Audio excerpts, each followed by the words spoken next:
আসসালামু আলাইকুম প্রিয় ভাই ও বোনেরা, আপনারা সবাই কেমন আছেন? আশা করি আল্লাহর অশেষ রহমতে সবাই ভালোই আছেন। আলহামদুলিল্লাহ, আমিও আল্লাহর অশেষ রহমতে ভালোই আছি। আজকে আমি গ্যাসের চুলায় ফুলকো ফুলকো চিতই পিঠা বানাবো। তার জন্য এখানে আমি আতপ চাল ভালো করে ধুয়ে 2-3 ঘন্টা ভিজিয়ে রেখেছিলাম। তারপরে এখন আমি এটা পাটায় বেটে নিব। আসলে পাটায় বাটা চালের চিতই পিঠে কিন্তু খেতে দারুণ মজা হয়। বাটাবাটি আর দেখালাম না, বেটে চলে আসলাম। তারপর এখানে স্বাদ মতন লবণ দিয়ে আর পানি দিয়ে মাখিয়ে নেব। দেখুন, এই যে পাটায় বেটেছি দেখে কিন্তু এতটা শক্ত, ব্লেন্ড করলে কিন্তু এরকমের শক্ত হইতো না, তাহলে কিন্তু আরও পাতলা থাকতো। তারপর দেখুন, এখন আমি ওই যে চাল বাটা যে পানিটা রয়ে গেছে ওই পানিটা দিয়েই মেখে নিব। একদম খাবার সোডা লাগবে না, কিছুই লাগবে না, কোনো ঝামেলাই লাগবে না। একদম নতুনরাও এভাবে বানাতে পারবে। আসলে যে কোনো কিছুই পাটায় বাটা খাবার কিন্তু খেতে অনেক মজা হয়। আর পাটায় বেটে চাল যদি পিঠা বাটান বানানো হয় তবে কিন্তু এটা খেতে খুব মজা হয়। আগে কিন্তু আমাদের মা চাচিরা নানি দাদিরা কিন্তু পাটায় বেটি পিঠা বানিয়েছে, তখন কিন্তু খেতে কিন্তু খুবই মজা ছিল পিঠেগুলো। আর এখন তো আমরা পরিশ্রমের ভয়ে পাটায় বাটতে চাই না, কিন্তু এভাবে যদি পাটায় বেটে যদি খাওয়া হয় তাহলে কিন্তু পিঠা খুব খেতে মজা হয় আর পিঠাগুলো একদম পারফেক্ট হবে। তারপর দেখুন, আমি কিন্তু আমার পরিমাণ মতো পানি দিয়ে গুলিয়ে নিয়েছি। এখন দেখুন, এখানে আমি একটা মাটির সাজ নিয়েছি। আমি এই সাজে পিঠা তৈরি করব। আজকে আমি 2 রকমের সাজে পিঠা তৈরি করাই দেখিয়ে দেব। আর দেখুন, আমার ব্যাটারের ঘনত্বটা এরকমের থাকবে, এটা দেখে বুঝে নিতে হবে। এই দেখুন, আমি চামচের সাহায্যে দেখিয়ে দিলাম। তারপর দেখুন, আমি একটা চামচের সাহায্যে 1 চামচ ব্যাটার দিয়ে দিলাম, দিয়ে এখন ঢাকনা দিয়ে ঢেকে দেব। এটা কিন্তু প্রথম পিঠে। দেখুন মাশাআল্লাহ, পিঠেটা কিন্তু একদম ফুলেছে।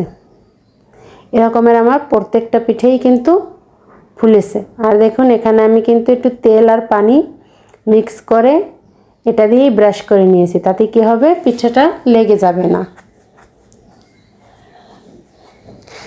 দেখুন, আপনাদের আমি পিঠা ভাজা দেখিয়ে দিচ্ছি যে আমার কিন্তু প্রথম থেকে একদম শেষ পর্যন্ত সবগুলো পিঠেই কিন্তু একদম ফুলকো ফুলকো হয়েছিল। আমার নতুন পুরাতন সকল বন্ধুদেরকে জানাই অন্তরের অন্তঃস্থল থেকে অসংখ্য অসংখ্য ধন্যবাদ ও অনেক অনেক দোয়া। আমার কিছু মিষ্টি আপুরা আছে, এত সুন্দর সুন্দর কমেন্ট করে। আপু, তোমাদের কমেন্ট পড়ে মনটা খুব ভালো হয়ে যায়, কিন্তু আমার কাছে ভিডিওতে কারো নাম নিতে ভালো লাগে না, কারণ একজনের নাম নিব আর একজন বেজার হবে, তার জন্য কারো নামই নেই না। কিন্তু আমি জানি আপু, তোমরা যারা আমার ভিডিও ফলোস করো তাদেরকে অন্তরের অন্তঃস্থল থেকে অসংখ্য অসংখ্য ধন্যবাদ। তারপর দেখুন, এখানে আমি একটা লোহার সাজ নিয়েছি, কারণ অনেকে বলতে পারে যে মাটির সাজে পিঠা সুন্দর হয়, লোহার সাজে কিন্তু সুন্দর হয় না। কিন্তু না, এভাবে যদি ব্যাটার তৈরি করা হয় তাহলে কিন্তু লোহার সাজেও পিঠা সুন্দর হয়।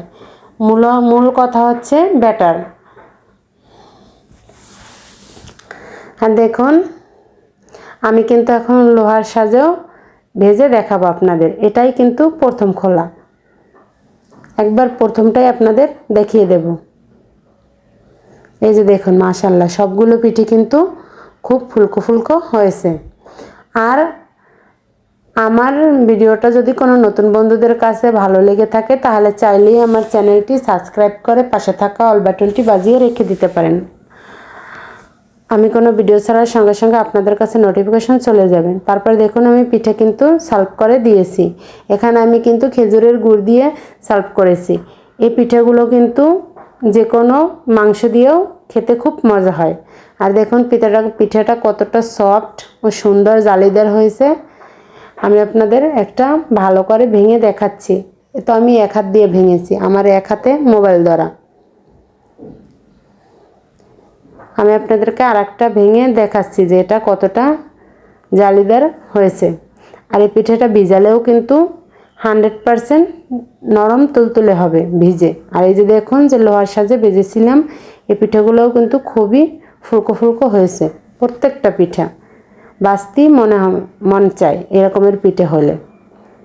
এই যে দেখুন, একটা আপনাদেরকে ভালো করে ভেঙে দেখাচ্ছি কতটা জালিদার হয়েছে। এটা কিন্তু 100% ফুলকো ফুলকো আর নরম তুলতুলে পিঠে।